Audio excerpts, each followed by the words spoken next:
BJP से नाता तोड़कर जनसुराज पार्टी का दामन थामने के बाद यूट्यूबर मनीष कश्यप पहली बार खुलकर बोले हैं। मनीष कश्यप ने अपने नेता प्रशांत किशोर की बातों को दोहराते हुए कहा कि इस बार के चुनाव में नीतीश कुमार की पार्टी 25 से भी कम सीटों पर सिमट जाएगी। भारत एक्सप्रेस के सहयोगी आशुतोष कुमार से क्या कुछ कहा मनीष ने, सुनिए जरा। अब तक सामाजिक और जन सरोकार के मुद्दा उठाने वाले मनीष कश्यप ने अब राजनीति में अपना भाग आजमाना शुरू कर दिया है। पहले वो बीजेपी का दामन थामे और अब जन सुराज यानी प्रशांत किशोर की पार्टी ज्वाइन कर चुके हैं। हमारे साथ मनीष कश्यप जी हैं। मनीष जी, बतौर पत्रकार आपने जन सरकार के कई मुद्दे उठाए, सामाजिक मुद्दे उठाए। अचानक इच्छा हुई कि आप पॉलिटिक्स में आए, आपने बीजेपी ज्वाइन किया और फाइनली आपने प्रशांत किशोर का दामन क्यों थाम लिया? देखिए, बिहार का भला जो है वर्तमान समय में अगर कोई कर सकता है तो जनसुराज ही कर सकता है। नरेंद्र मोदी जी बिहारियों को सिर्फ और सिर्फ अपनी चुनावी रैलियों में भीड़ समझते हैं, सिर्फ इतना ही समझते हैं। उसके अलावा जो है नरेंद्र मोदी जी कभी भी जो है बिहार का भला के लिए जो है पिछले 11 साल में बिहार के लिए कुछ नहीं किए। सड़क के अलावा बिहार में कुछ हुआ ही नहीं। सड़क इसलिए भी जरूरी है वर्तमान समय में कि उत्तर प्रदेश का माल जो है आसाम में बिहार के रास्ते ही होके जा सकता है। कोलकाता बंगाल का जो है चीजें जो है दिल्ली में जो है बिहार के रास्ते ही होके जा सकता है। तो सड़क के अलावा जो है मोदी जी ने बिहार के लिए कुछ नहीं किया। वही मोदी जी गुजरात में जो है दुनिया का सबसे बड़ा स्टेडियम बनाते हैं, दुनिया का सबसे बड़ा एक्सप्रेसवे जो 1255 किलोमीटर लंबा है, दिल्ली से जो राजस्थान होते हुए गुजरात होते हुए मुंबई जाता है। बुलेट ट्रेन जो है गुजरात में चलाते हैं। वही मोदी जी जो है दुनिया का सबसे बड़ा स्टैचू बनाते हैं। भारत का पहला सेमीकंडक्टर कंपनी जो है गुजरात में जो है स्थापित करते हैं।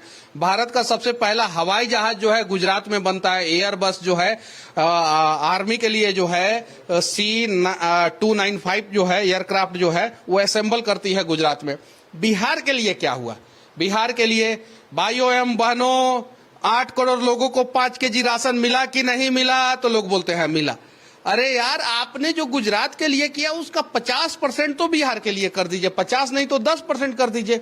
लेकिन आप पे आरोप है कि जब से आप पॉलिटिक्स में आए हैं सबसे ज्यादा हमला तेजस्वी यादव पे करते हैं, जबकि आप यहाँ मोदी जी का हवाला दे रहे हैं। तो तेजस्वी यादव पे सबसे ज्यादा चोट मनीष कश्यप क्यों करते हैं? नहीं, तेजस्वी यादव जी पे नहीं।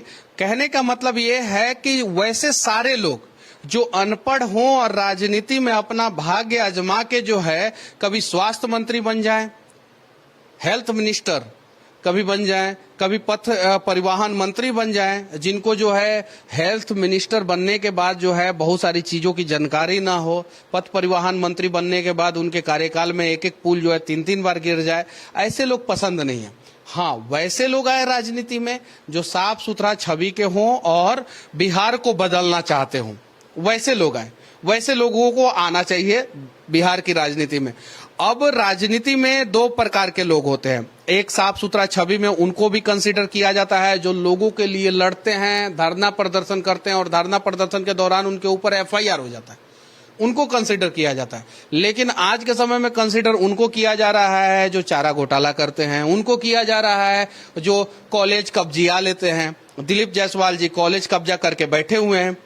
अब जरा बताइए, जिनके ऊपर जो है मर्डर का चार्ज है वो जो है 18 तारीख को बापू की कर्म भूमि चंपारण में जो है नरेंद्र मोदी जी जो है 18 तारीख को जब रैली करेंगे तो मोदी जी के बगल में दिलीप जायसवाल बैठे रहेंगे। दिलीप जायसवाल जी ने कभी आंदोलन नहीं किया। दिलीप जायसवाल जी ऑफिशियली राबड़ी देवी के मुंह बोला भाई हैं। राबड़ी देवी जी ने ये सदन में बात बोला है, सदन में बोला है। उसके बावजूद जो है राबड़ी देवी का मुंह बोला भाई जो है भारतीय जनता पार्टी में जो है प्रदेश अध्यक्ष बन जाता है। तेजस्वी यादव जी जैसे लोग जो है जो खुद पढ़ाई कंप्लीट नहीं किए, क्रिकेट खेलने गए तो वहां पे जो है पानी के अलावा कुछ नहीं ढोए, वैसे लोग जो है बिहार के विकास का झूठा वादा करते हैं, जिन्हें 5 साल जो है मौका दिया गया, 5 साल उप मुख्यमंत्री रहे हैं वो। तो ऐसे लोग जो है हम लोगों को पसंद नहीं है। पॉलिटिक्स में आने के पहले आप सिस्टम के को भाजन बन गए। क्या वही वजह बनी कि आप पॉलिटिक्स में आए हैं या अंदर से चाहत थी कि अब राजनीति में आके? देखिए, अटल बिहारी वाजपेयी जो है राजनीति में कभी नहीं आते जब तक जो है जवाहरलाल नेहरू जो है राष्ट्र धर्म और पंचजन पे जो है प्रतिबंध नहीं लगाते। अगर मुझे जो है ये लोग परेशान नहीं करते बेवजह। संजय जायसवाल जी के घर के सामने जो है मैं खड़ा होकर 2019 में एक वीडियो बनाया था, 2019 की मैं बात कर रहा हूँ। वीडियो बनाया, 30 मिनट के अंदर अंदर पुलिस आई, पकड़ के मुझे जो है जेल में डाल दी, 30 मिनट के अंदर, 2019 में। और संजय जायसवाल जी के घर के सामने अस्पताल में जाने का रास्ता सही नहीं था, पूरा जाम जो में ये सारी चीजें। उसके बाद से जो है हम लोगों को लगा कि नहीं, राजनीति में आना चाहिए। फिर उसके बाद से जो है हम लोगों ने सोचा कि नहीं, चलो ठीक है, यहीं पे ठीक है। फिर मेरे ऊपर NSA लग गया, नेशनल सिक्योरिटी एक्ट लग गया मेरे ऊपर, जबकि मैंने कुछ नहीं किया था। आज राज ठाकरे के ऊपर NSA नहीं लग रहा है, लगना चाहिए कि नहीं लगना चाहिए?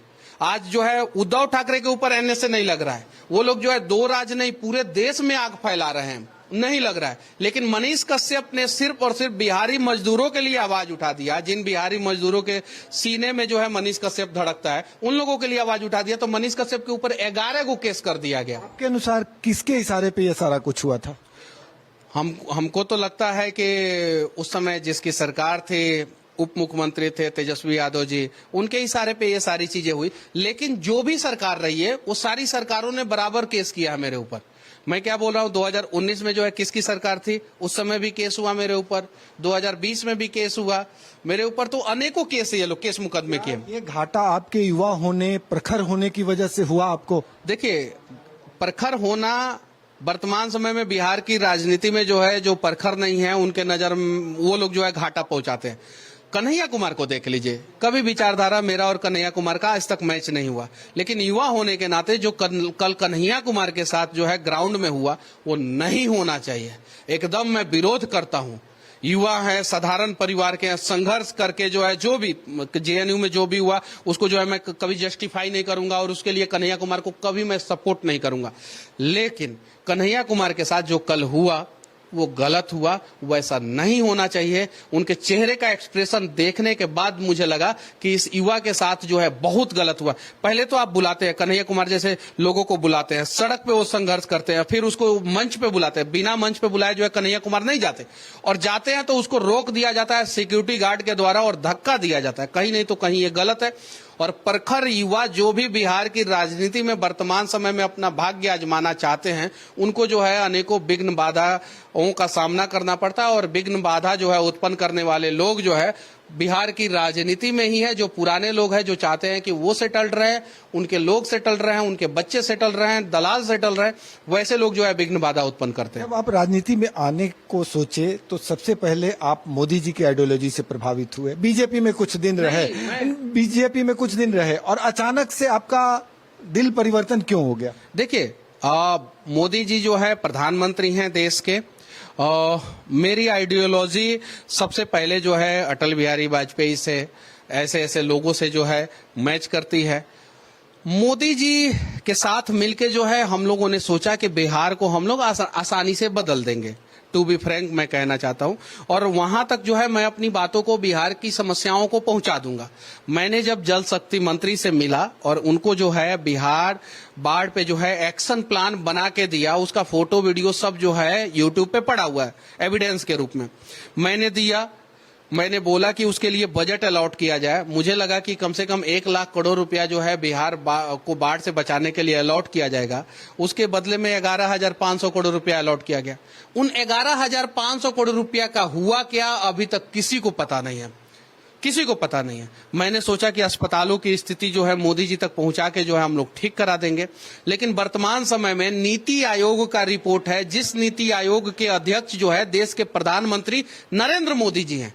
नीति आयोग के अध्यक्ष कौन है? नरेंद्र मोदी जी है। उस आयोग का रिपोर्ट है कि बिहार का स्वास्थ्य व्यवस्था पूरे देश में सबसे खस्ताहाल है। यानी मोदी जी कह रहे हैं कि मंगल पांडे का काम जो है पूरे देश में सबसे खराब है।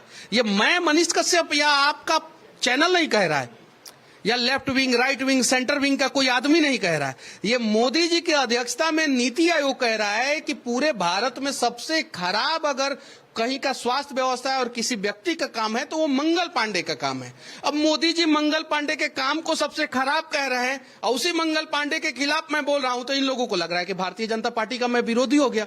और उसके बाद से जो है बहुत सारी चीजें मेरे खिलाफ, षड्यंत्र, बहुत सारी चीजें। तो मैं उस जगह पे नहीं रह सकता हूं जहां पे एक युवा के साथ षड्यंत्र हो। मैंने लॉजिकली बताया आपको कि किस प्रकार से मोदी जी ने साबित कर दिया है कि मंगल पांडे सबसे खराब आदमी है। वो लोग जो ब्लॉक में रोज परेशान होते हैं, कचहरी में रोज परेशान होते हैं, कोर्ट में रोज परेशान होते हैं, अंचल में, थाना में रोज परेशान होते हैं, सड़कों पे रोज परेशान होते हैं, वैसे सारे लोग जो है प्रशांत किशोर जी के, जनसुराज के साथ है, मनीष कश्यप के साथ है, और हम सभी मिलकर जो है बिहार बदलेंगे। शुक्रिया। मनीष कश्यप ने साफ साफ बेबाकी से अपनी बातें रखी और साफ तौर पे कहा कि जिस अंदाज में प्रशांत किशोर बिहार बदलने का हवाला दे रहे हैं, उनके इस मुहिम में मनीष कश्यप भी कदम से कदम मिला के चलने को तैयार हैं, और जब तक बिहार नहीं बदलेगा तब तक ये साथ अटूट है। हालांकि पॉलिटिक्स में कुछ भी हो सकता है और इस बात की पूरी गुंजाइश रहती है। सहयोगी कैमरामैन राकेश के साथ भारत एक्सप्रेस के लिए पटना से आशुतोष कुमार।